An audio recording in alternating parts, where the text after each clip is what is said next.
Nu, Brant, stāsti.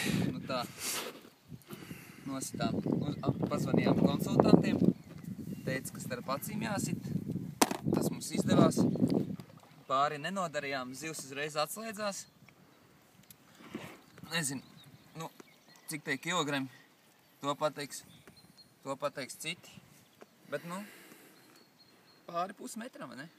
Nu, tur ir kaut kāda 70, tā izskatās. Jā, bet baigi paveicās, jo kā rāva laivā iekšā, āķis izkrita no mutes un viņi iekrita laivā, bet noķēra. Bet pat nebija jāņem no āķis no mutes ārā, ne? Āķis nebija jāņem no mutes.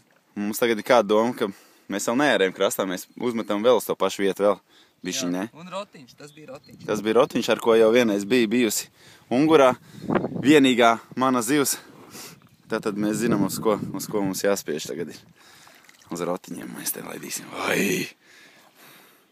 Liela diena šodien, liela Brants tā baspartī ierakstīs šodien. Kad ierakstīs?